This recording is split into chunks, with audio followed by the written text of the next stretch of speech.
चौधरी और आज हम आपको दिन भर की 3 बड़ी खबरें दिखाएंगे जो सुर्खियों में बनी हुई हैं। सबसे पहले बात करते हैं यूपी की कन्नौज सीट की, जहां से आज अखिलेश यादव ने नामांकन किया है, जिसके बाद इस सीट का सियासी पारा बढ़ गया है। वहीं दूसरी खबर पटना से है। आरजेडी नेता तेजस्वी यादव ने बीजेपी के राष्ट्रीय अध्यक्ष जेपी नड्डा पर बड़ा आरोप लगाया है। तेजस्वी यादव ने कहा कि नड्डा दिल्ली से पैसों से बैग भरकर ला रहे हैं और जहां चुनाव है वहां बांट रहे हैं। वहीं तीसरी खबर रांची से है, जहां 4000 से अधिक पक्षियों की मौत हो गई है। इन तीनों खबरों पर हम तफसील से चर्चा करेंगे। पहली खबर आपको बता दें, कन्नौज लोकसभा सीट इस समय उत्तर प्रदेश की सबसे हॉट सीट बनकर उभरी है। इसके पीछे की वजह है कि यहां से खुद सपा प्रमुख अखिलेश यादव चुनाव लड़ रहे हैं। फिलहाल कन्नौज की राजनीति शतरंज की विसात सी नजर आ रही है। एक तरफ अखिलेश यादव है तो दूसरी तरफ भाजपा से मौजूदा सांसद सुब्रत पाठक मैदान में है। सपा प्रमुख ने अपने चुनाव को कन्नौज क्रांति का नाम दिया है तो सुब्रत पाठक ने उस पर पलटवार किया है। बता दें कि कन्नौज में सपा और भाजपा दोनों प्रत्याशी ने नामांकन कर दिया है। वहीं नामांकन से पहले सांसद सुब्रत पाठक ने कहा कि कन्नौज से कोई भी आ जाए, जीत उनके ही होने वाली है। ये चुनाव देश का चुनाव है। वहीं अखिलेश यादव की कन्नौज क्रांति पर भाजपा नेता ने कहा कि उन्हें अपने पिता से सीखना चाहिए था कि क्रांति सोशल मीडिया पर नहीं होती, जमीन पर होती है और वो जमीन पर कहीं नहीं है। वहीं इससे पहले अखिलेश यादव ने सोशल मीडिया पर पोस्ट कर लिखा कि कन्नौज से बीजेपी की पराजय इतिहास में कन्नौज क्रांति के नाम से जानी जाएगी। कन्नौज क्रांति रहेगी। सपा ने पहले यहां से तेज प्रताप को टिकट दिया था, आपको बता दें, लेकिन पार्टी ने अपना मन बदलकर अखिलेश को उम्मीदवार बना दिया है। अब भी करें, जो जीत गया वो उसकी फर्स्ट और लास्ट जीत थी। सर, भाजपा के जो सांसद हैं तत्कालीन वो भारत और पाकिस्तान से मुकाबला बता रहे हैं और अब विकास की बातें कर रहे हैं। फितूर हो गया उनके दिमाग, वोल्ट ढीला हो गया उनके दिमाग। राम गोपाल यादव और उनकी पार्टी सांप्रदायिक, जातिवाद और परिवारवाद की पाठशाला से निकली हुई है और ये विनाश की राजनीति करने वाले लोग हैं और ये लूट, आतंकवाद, भ्रष्टाचार को बढ़ावा देने वाले लोग।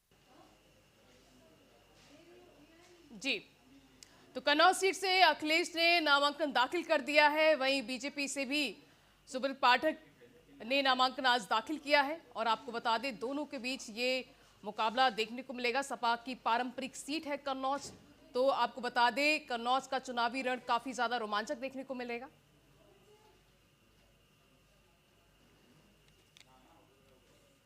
वहीं हमारे साथ अशोक पांडे बीजेपी प्रवक्ता जुड़ चुके हैं। अब अशोक जी, पहले आपका टीएनपी बहुत बहुत स्वागत है। जी अशोक जी, आपको मेरी आवाज आ रही है? बिल्कुल बिल्कुल, बहुत बहुत धन्यवाद। बताइए जी अशोक जी, मेरा पहला क्वेश्चन ये है कि लास्ट समय पर तेज प्रताप को हटाकर अखिलेश को लाना, इसके पीछे की रणनीति क्या है सपा की? देखिए, सबसे बड़ी चीज तो यह है कि आज लोहिया जी की आत्मा न्याय मांग रही है। स्वयं लोहिया जी ऊपर से चिंतनशील हैं कि हमने किन नुमाइंदों को किनके हाथों में अपनी सत्ता सौंपी है और जो लोहिया के वाहक थे वह स्वयं लोहिया को भूल करके भ्रष्टाचार में और लेन देन में लिप्त हो चुके हैं। अखिलेश जी का विश्वास किसी के ऊपर नहीं है। वह पूरी तौर पर, अगर उनके समाजवाद को देखिए तो उनका परिवार नजर आ जाएगा, चाहे उनकी पत्नी है वो समाजवाद है या उनके भाई है वो समाजवाद है। जो चाचा जिनको उन्होंने पहले वहां से टिकट दिया फिर बदायूं से हटा दिया, तो जिस प्रकार से वो कार्य कर रहे हैं उनका विश्वास किसी के ऊपर नहीं है। क्योंकि उनका विश्वास किसी पे नहीं है, इसलिए जनता का विश्वास उनके ऊपर नहीं है। जी अशोक जी, शिवपाल यादव कह रहे हैं कि सपा से घबराए हुए हैं बीजेपी वाले। जी, सपा खुद घबराई हुई है और आदरणीय शिवपाल जी ने भी बदायूं छोड़ा। अगर उनके अंदर जरा सी भी हिम्मत होती तो वो चुनाव बदायूं में लड़ते। वो जानते थे कि बदायूं में परास्त हो जाएंगे, इसलिए उन्होंने अपनी इज्जत बचाने के लिए अपने बेटे आदित्य को वहां लगाया, उन्होंने वहां चुनाव छोड़ दिया। जी जी, ये चुनाव, कन्नौज का चुनाव बहुत निर्णायक चुनाव होगा और बड़े कीर्तिमान, उन्होंने स्वयं अपने इसको एक नाम दिया है कि ये चुनाव क्या चुनाव होगा, मैंने अभी आपके मुंह से सुना। लेकिन मैं ये जानना चाहता हूं कि जो कीर्तिमान पहले अखिलेश जी के नाम पे आ चुके हैं, चाहे वो दंगा कराने का कीर्तिमान हो, 342 दंगे उनके 5 साल के शासनकाल में अपने आप में इतिहास रच रहे हैं और वो आज तक कोई ना आगे कर पाएगा, मुझे लगता है कि आगे कोई कर भी नहीं पाएगा। और 10 साल के योगी आदित्यनाथ के शासन में एक भी दंगा ना होना यह प्रमाण है कि अखिलेश जी बहुत ताकतवर थे, दंगा कराने के माहिर थे। दूसरा प्रमाण, भ्रष्टाचार में चाहे उनकी कोई योजना देख लीजिए, जिस भी योजना को आप उठाएंगी उस योजना में भ्रष्टाचार से लिप्तता मिलेगी। तो जो भी कार्य उन्होंने किया है, आज माननीय मुख्यमंत्री योगी आदित्यनाथ ने जीरो टॉलरेंस दिया है, और जीरो टॉलरेंस की नीति उनकी भ्रष्टाचार के प्रति भी है, अपराध के प्रति भी है, अपराधियों के प्रति भी है। जो अपराधी के जाकर के दरगाह पर शीश झुकाता हो, वहां पे फातिया पढ़ता हो, ऐसे व्यक्ति को कभी भी हिंदू समाज स्वीकार नहीं करेगा। आज तक उनको राम मंदिर के निमंत्रण को ठुकरा दिया उन्होंने, आज तक उनको राम मंदिर जाने का समय नहीं मिला, लेकिन जाकर के मुख्तार अंसारी के कब्र पे फातिया पढ़ रहे हैं अपने परिवार के साथ। बहुत शर्मनाक है। उनको विचार करना पड़ेगा कि अगर उनके पिता ने कार सेवकों पे गोली चलाई है तो उन्होंने भी उसके संस्था को और सनातन को नष्ट करने और भ्रष्ट करने का काम किया है। जनता उन्हें कदाचित माफ नहीं करेगी। कन्नौज में बुरी तरह से परास्त होंगे और सुब्रत पाठक पुनः वहां से जीतेंगे, कमल खिलेगा। जी अशोक पाठक जी, अखिलेश यादव का कन्नौज सीट से आना, और आपको बता दें इससे पहले डिंपल यादव भी यहां से चुनाव जीत चुकी है, और बात करें सुब्रत पाठक के बीच ये जो मुकाबला है, तो इससे क्या फर्क पड़ेगा बीजेपी को अखिलेश यादव के आने से? जी, अखिलेश यादव के आने से हमारे लिए चुनाव आसान हो गया, क्योंकि लास्ट मोमेंट पे ये अदला बदली नाम को लेकर हुई है, क्योंकि तेज प्रताप का नाम पहले सामने आता है, उसके बाद अब अखिलेश यादव आ जाते हैं। ये सिर्फ इसलिए क्योंकि वो तेज प्रताप पे विश्वास नहीं कर पाए। मैंने आपसे कहा ना कि विश्वास की कमी है। वहां उनके परिवार में आपस में बड़ा गृह युद्ध है, और वह युद्ध से ही उन्होंने अक्षय प्रताप को हटाया है। आपस में जो द्वंद्व है, उस द्वंद्व का असर जो है वहां जनता पे भी पड़ रहा है, इसलिए उनके कार्यकर्ता भी बटे हुए हैं। हम पहले भी चुनाव जीते थे, डिंपल जी को भी सुब्रत पाठक जी ने परास्त किया था, और पुनः अखिलेश जी भी वहां परास्त होकर के जाएंगे। कोई भी लड़ता, कोई फर्क नहीं पड़ता। अखिलेश जी के दिमाग में जरूर ये आया, उन्होंने उन पर विश्वास नहीं किया, अक्षय को वहां से हटाया है। मुझे लगता है द्वंद्व उससे और बढ़ेगा, और पूरी तौर पर जो सनातनी हैं, जो सनातन में विश्वास रखने वाले हैं, अब हमारे लिए चुनाव आसान हो गया, क्योंकि वो एक अपराधी के मजार पर एक जो अपराधी जिसने समाज के प्रति बहुत बड़ा अपराध किया हो, देश के प्रति अपराध किया हो, प्रदेश के प्रति अपराधी हो, उसके मजार पे जाके फातिया पड़ा है और राम के मंदिर पे दर्शन करने नहीं गए हैं। मुझे पूरे तौर पे लगता है कि जनता इसको ध्यान में रखेगी और उनको बाहर का रास्ता दिखाएगी। पूरी तरह से परास्त होंगे, सुब्रत पाठक चुनाव जीतेंगे, कमल खिलेगा। अशोक जी आप बने रहिए हमारे साथ। जितेंद्र यादव सपा प्रवक्ता जुड़ चुके हैं। जितेंद्र जी आपका टीएनपी न्यूज में स्वागत है। जितेंद्र वर्मा, सबसे पहला मेरा सवाल यह है कि क्या तेज प्रताप पर आपको भरोसा नहीं था?